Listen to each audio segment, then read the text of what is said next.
nila ang pagsisid. Kasi palitan ng hose. Kapag mawala na ng hangin ng isa, sa kanya naman ang hangin. Pag ako naman nawala, sa akin naman. Pero minsan, buhay din ang kapalit ng pagsisid. Namatay siya sa pag compressor.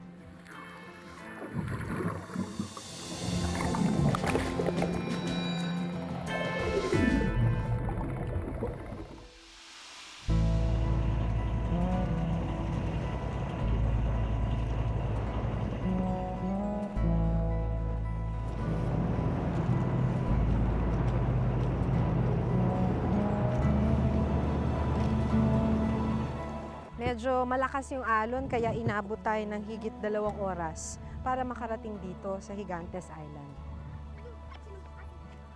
Salamat po.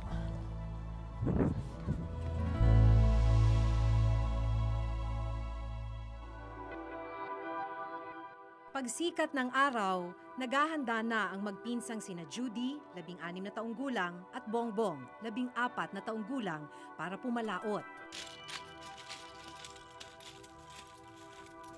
Yung pupuntahan nila, bahagi ng dagat na nasa pagitan daw ng 2 isla. Kabisado nila kung nasan yung mga scallops tapos nandun daw yung maraming scallops. Pangunguha ng scallop o kung tawagin nila ay tikab, ang hanap buhay ni na Judy at Bongbong.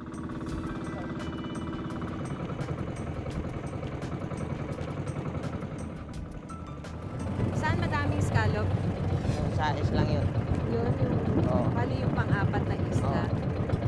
Doon ba kayo lagi kumukuha ng scallop? Saan doon? Sa kapila. Saan doon din? So kabisado nyo talaga. Oo. Matapos ang halos 1 oras na paglalayag, narating na rin namin ang lugar kung saan sila maninisid ng tikab. Compressor diving na ang kinagisna ng maraming residente dito sa Isla Gigantes sa pagsisid ng mga tikab. Yung pagsisid nila, dependent nga dun sa nahihigop nilang hangin mula dun sa hose.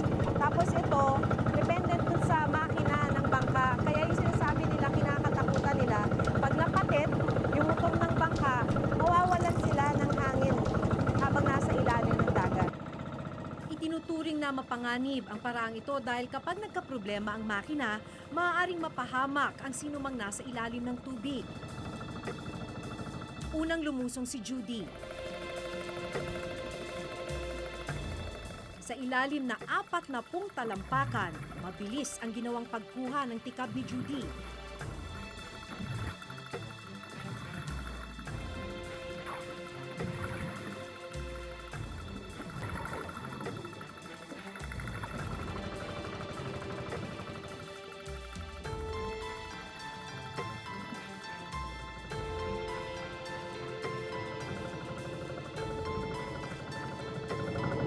Dami.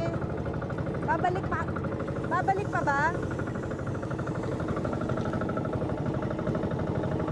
Wow. 1 oras ka sa ilalim ng dagat. Tapos, kapag matagal ka na sa ilalim, pataas ka naman para makapahinga.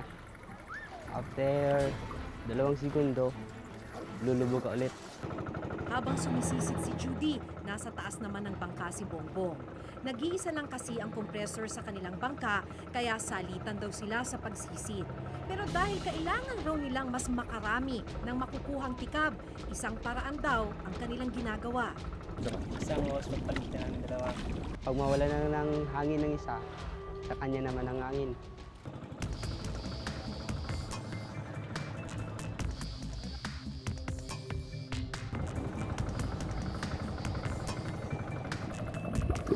Sa ikalawang pagkakataon ng kanilang pagsisid, sabay na silang tumalon sa tubig.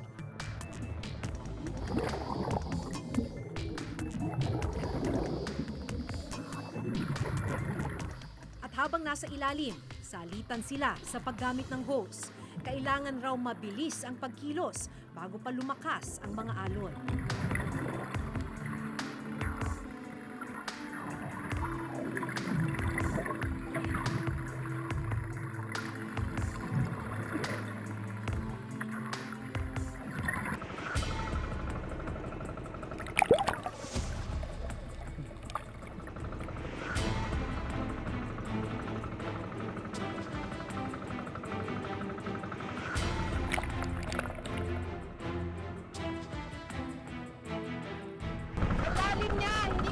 makita. Malinaw yung dagat. Wala, titignan ko lang ulit.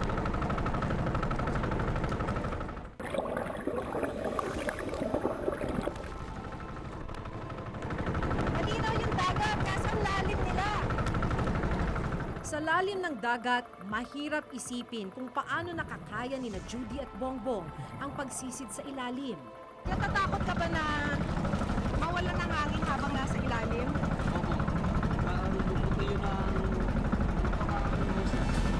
Baka pumutok yung hose.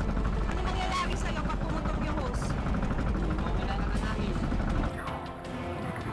Ang kinatatakutang mangyari ni na Judy at Bongbong, nangyari sa 17 anyos na si JP.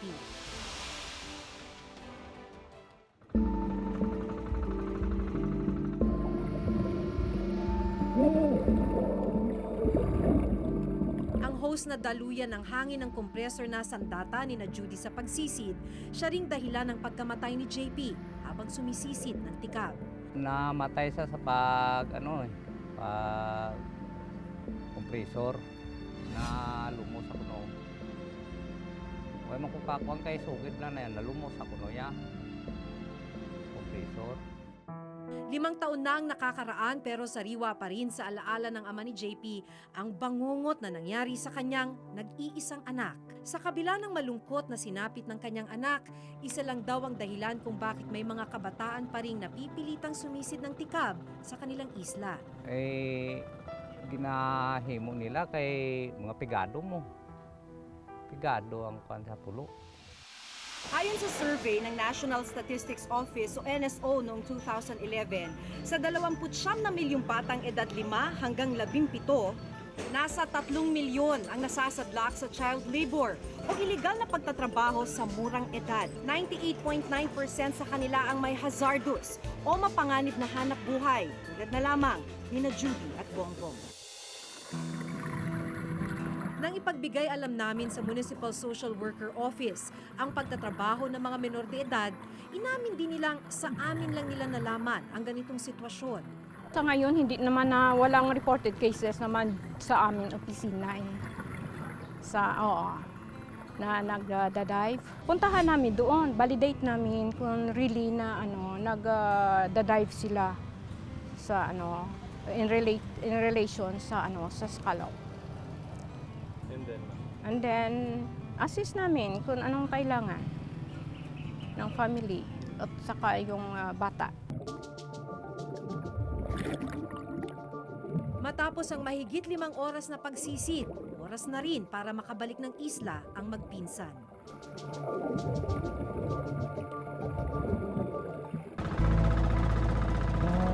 Sumisisi ako para makapira lang.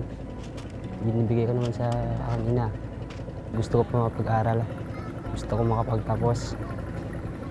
Walang igastos eh. Nila, sumisisi na lang ako.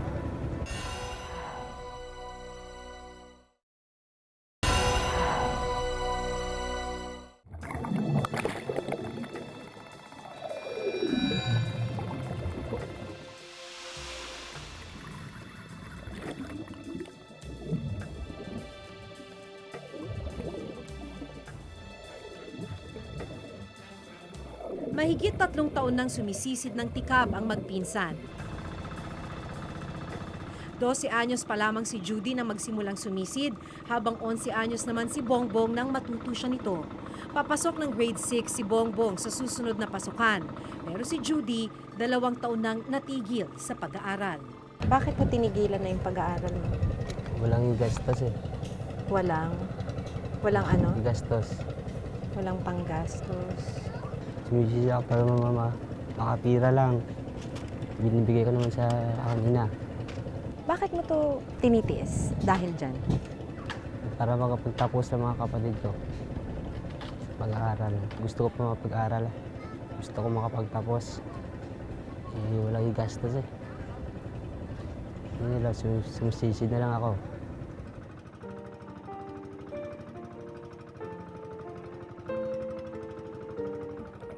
Hindi lang si Judy ang sumisisid sa kanilang pamilya. Dahil ang kanyang amang si Mang Ronaldo, 53 taong gulang, nagsimula ding manguha ng tikab sa edad na 14. Mahigit 40 taon na siyang naninisid ng tikab. At ang kanyang kuyang si JR, 23 taong gulang, sa edad na 12 nagsimula. 2 henerasyon na ang naninisid sa kanilang pamilya. May sarili silang bangka noon pero nasira raw ito dahil sa isang bagyo. Kaya ngayon ay nakikipuhunan lang sila. Kung may kasalanan kami na bakal ngayon pambot nga iban pang lambat ba. Lambat lang na kuan pagita kundi delikado sa dalom.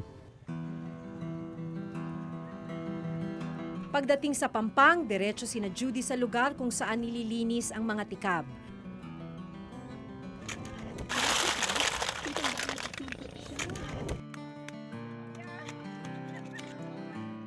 Dito sa kanilang isla, binibili kasi ang tikab kapag nakuha at nalinis na ang laman. Doon pa lang makukuha ng mga diver gaya ni na Judy at Bongbong ang kanilang kita. Pagka natanggal na yung lamang loob mula dun sa shell, nililinisan naman to, ginugupitan. Mano-mano rin, isa-isa. Isa si Inday. 8 years old lang si Inday. Pero ito yung ginagawa niya pagka wala raw pasok. Nililinisan niya, ginugupitan hanggang malinis na. Ito yung end product. Ito yung end product pagka nalinisan na. Pero ilang beses daw nila itong lilinisan hanggang mabenta na sa scallop.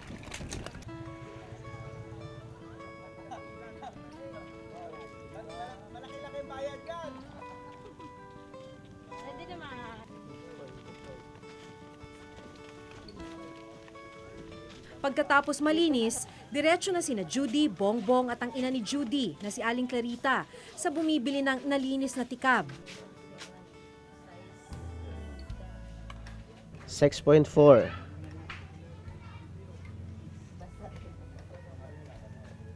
Magkano po per kilo?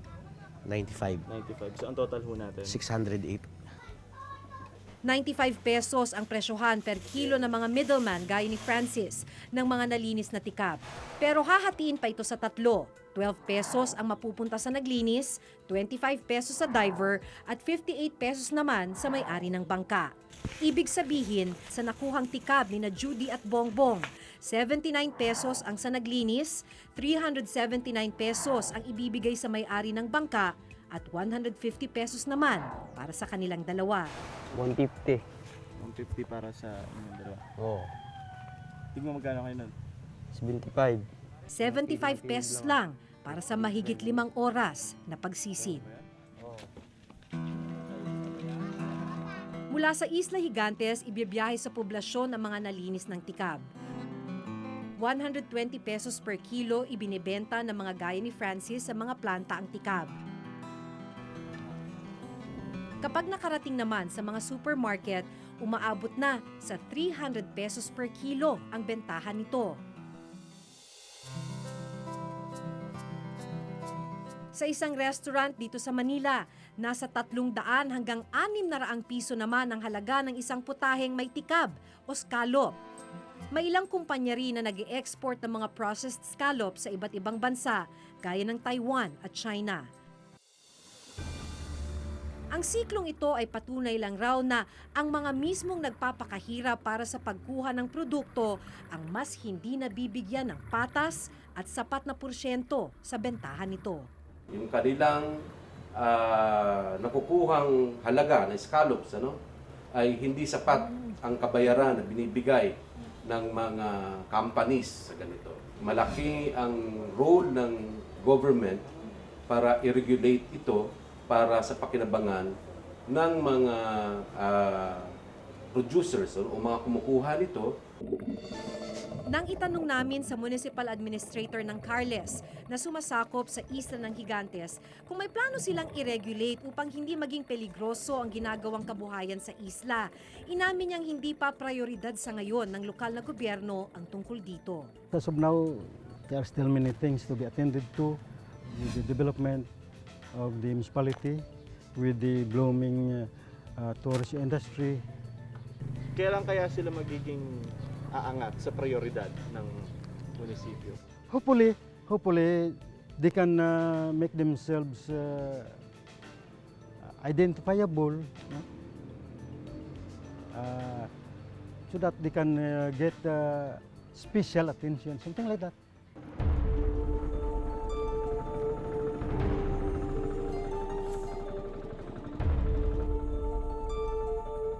Sa bawat pagsisid, panganib ang kanilang sinusuong at kinakaharap. Hindi man nila ito kagustuhan, wala silang ibang paraan upang makaahon sa kahirapan. Kung hindi man matutugunan ang ugat ng problema, patuloy na abusuhin ang kabataan ng mga gaya ni na Judy at Bongbong para sa kapakanan ng iilan. Ako si Maki Pulido at ito ang nakatala sa aking Reporter's Notebook. Umuwi ako sa bahay. Kinabahan ako ng gusto kasi madaling araw nawala yung bata. Ang ginawa ko, pumunta ko sa police station para magpa-blatter. Pagbalik ko, nadinig ko na lang na may bata daw sila nakita na nire.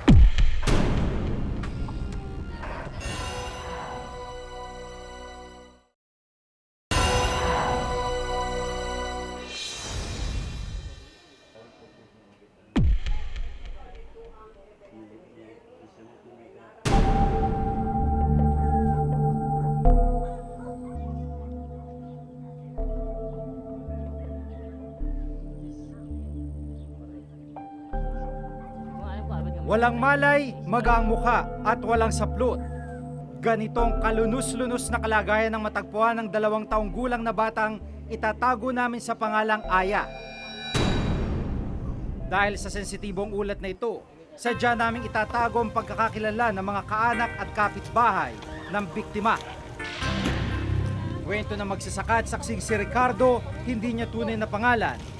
Umaga ng Biyernes Santo nang matagpuan niya ang bata sa palayan, ilang metro lang ang layo sa bahay ng biktima. Agad daw niya itong nakilala dahil kapitbahay niya ang pamilya ng paslit. Ang alas 8:30 to og dili alas 9. Sa buntag kita na ko. Pagkita na ko, ganang baro. Kanang wala sinina, Wala siya panty. wala ni pantik. Noong umagang yun, hindi na rin magkamayaw sa paghanap ang ina ng bata na tatawagin nating Sheila. Gabi pa lang daw kasi ng Huwebes ay napag-alaman na niyang nawawala ang kanyang anak. Tuwing maghapon, nagtitinda kami dyan sa Kugon, dyan sa sidewalk vendors. Tapos umuwi ako sa bahay. Kinabahan ako ng gusto kasi madaling araw nawala yung bata. Ang ginawa ko, pumunta ako sa police station para magpa-blatter. Pagbalik ko, nadinig ko na lang na sinabi sa mga kapitbahay doon na yung bata daw, may bata daw sila nakita na nire. Yung anak daw is kinuha and then dinala sa labas. So, and then pagkahapon, bumalik uli yung mother kasama yung half-brother and then kasama na yung bata na duguan and then may mga pasa sa mukha. Dahil sa impormasyong nakalap mula sa saksing si Ricardo, agad na nadala ang bata sa ospital. Sa medico legal na isinumite ng pulisya, positibong tinukoy ng doktor na ginahasa ang 2 taong gulang na paslit. Nung makita ng WCCD in charge doon, dinala sa hospital yung bata. And then na-found out nga din na yung bata is na-rape. Nag-create po agad ng task force para na mahuli yung mga suspect. Sa tala ng Philippine National Police, may 5,180 kaso ng rape noong 2012. Ayon sa Center for Women's Resources, isang non-government organization na nagsasagawa ng mga pag-aaral at tumututok sa karapatan ng mga bata at kababaihan. 7 sa bawat 10 biktima ng rape sa Pilipinas ay pawang mga bata. Ibig sabihin may 14 na bata o kababaihan ang nabibiktima ng rape bawat araw. Si Aya ang pinakabatang naitala nilang biktima ng rape sa edad na 2. Madami kasi maraming nagre-report. Paglilinaw ng CWR, nakabase lamang ito sa mga reported cases ng rape. Karamihan daw kasi sa mga biktima, hindi nagkakaroon ng lakas ng loob na magsampa ng reklamo. Kung yung isang adult nga ay nabibiktima, kung gagamitan mo ng pananakot, nabibiktima siya, paano pa yung bata na mas madaling matakot at wala pa siyang ganong kapasidad para ipagtanggol yung sarili niya o lumaban dun sa nangaabuso sa kanya. Ayon sa investigasyon ng pulisya, kapitbahay din ng biktima ang mga pangunahing sospek sa krimen. Hindi lang isa kundi 3 di umano'y nanggahasa sa paslit. Dahil positibong itinuro ng ilang saksi, agad ding inaresto ang 2 sa mga sospek na sina Marjun Centorias, 20 anyos, at Clifford Hernan, 23 anyos. Umamin naman po sila na sila po ang nag-rape sa bata. And then may kasama pa po silang isa, yun po daw talaga yung naunang nag-rape sa bata. Bagamat napasa kamay na ng pulisya ang 2 sa mga sospek, nakatakas naman ang isa pa sa kanila na nagngangalang Julito Paguta at hanggang ngayon pinaghahanap pa ng mga otoridad. Si Paguta ang itinuturong pasibuno o mastermind sa krimen. Case filed na po, and then the case is statutory rape sa 2 po. And then yung sa isang suspect, at large po siya ngayon, hanggang ngayon. So far hanggang ngayon, hinahanap pa rin po namin yung suspect na yun. Ayon sa Center for Women's Resources, mababa ang conviction rate ng mga kaso ng rape sa bansa. Noong 2011 na study nila, kaunti lang yung nagfa-file ng kaso. I think 300, mga 100 lang yung nagfa-file ng case. Ilan lang dito hanggang sa preliminary investigation lang yung inaabot nila. At ang ilan pa dito ay nadidismiss na agad yung kaso. Kung sa ganong kalakaran, makikita natin yung conviction rate ay masasabi nating mababa. Kulang din daw ang natatanggap na tulong at suporta ng mga pamilya ng biktima mula sa pamahalaan at mga otoridad. Ito raw ang dahilan kung bakit mabagal ang pag-usad ng mga kaso ng rape sa Pilipinas. Kahit nandiyan na yung lahat ng ebidensya, kung mabagal naman yung proseso, yung pag-convict dun sa mga perpetrators ay hindi rin ganun kabilis. Ganito ang kalbaryo ng mag-asawang Felistorio at Leona Gumal sa Dasmariñas, Cavite. Disyembre noong nakaraang taon nang matagpuan ang bangkay ng 3 anak ng mag-asawang Elesterio at Leona na si Ana May sa isang bakanteng lote sa Kawit, Cavite.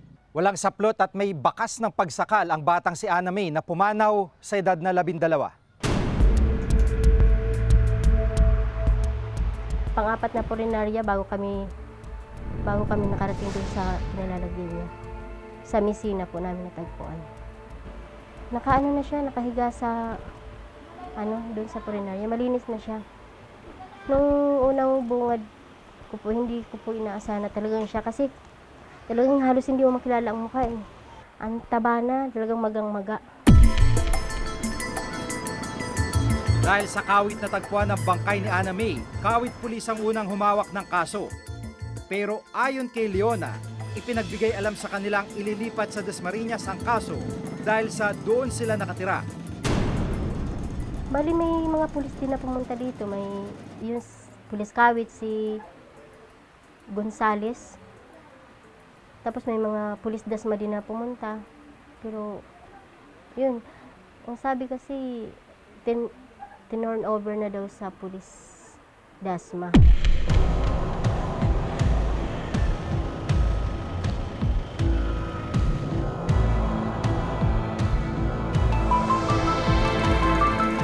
Kahapon sinamahan namin ng mag-asawa para mag-follow up sa Dasmariñas Police. Dito isang hindi magandang balita ang natanggap ng mag-asawa. Yung report ng barangay noong December 5, although hindi pa ako noon ang hepe rito, ay nandun sa barangay lang. It was not forwarded to this police station. Yes, sir. So, walang record dito. Dahil wala pa rito ang kaso, sinamahan din namin sila sa Kawit Police.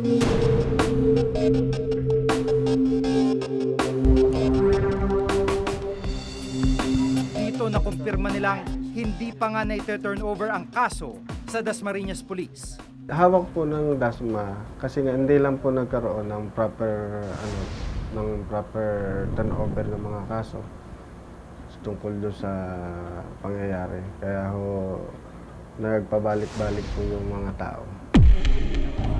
Dismayadong pamilya gumal sa tila usad pagong na aksyon ng mga otoridad. Kasi ang itinuturo nung walang formal turnover yung Kawit Police dito sa Dasma eh. Kaya yung baling ina-inform ko sa kanila na bali wala din dahil hindi naman pala maasikaso.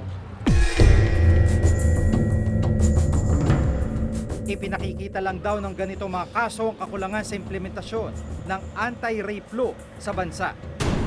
Gayunpaman, bagamat meron tayong mga ganitong batas, ay nagpapatuloy yung karahasan sa mga kababaihan at bata, hindi lamang rape, no? Meron tayong mga batas, pero hindi ito maayos na ni-implement. Walang political will na i-implement talaga ito. SOP yan namin eh. Pag may dumating kaming kaso, may nagsumbong, papadala namin sa crime lab para sa medical legal exam. Kung mahalaga rin na kung ano yung suot niyang damit ay mai-preserve para maging ebidensya. Ang witness, importante rin kung may makukuhang witness. Samantala dahil sa trauma mula sa pangyayari, nasa pangalaga ng City Social Welfare ngayon si Aya. Okay na yung bata, medyo nawala na yung maga sa mukha niya, tapos kaya lang may trauma pa siya, ayaw niya makakita ng any male personalities. Kasama niya sa shelter ang kanyang inang si Sheila at 6 pang kapatid. Malaki raw ang pinagbago ng kanilang buhay dahil sa malagim na pangyayari. Hindi ko malaman talaga ang nangyari sa buhay namin. Ang hirap talaga, parang hindi ko matanggap na yun, time na yun. Ang tanging hiling ni Sheila, tuloy ang maaresto ang isa pa sa mga sospek nang sa gayoy makamit nilang hustisya at makapagsimulang muli. Ang pabata ng pabatang biktima ng rape sa bansa ay indikasyon lang na wala nang sinasanto masasamang loob na nasa likod nito. Mas maigting na pagpapatupad ng batas at mas mabilis na pagtugis sa mga sospek ang dapat na pagduunan ng pansin ng pulis at ng pamahalaan sa lalong madaling panahon. Ako si Jig Manicad at itong nagtala sa aking Reporter's Notebook.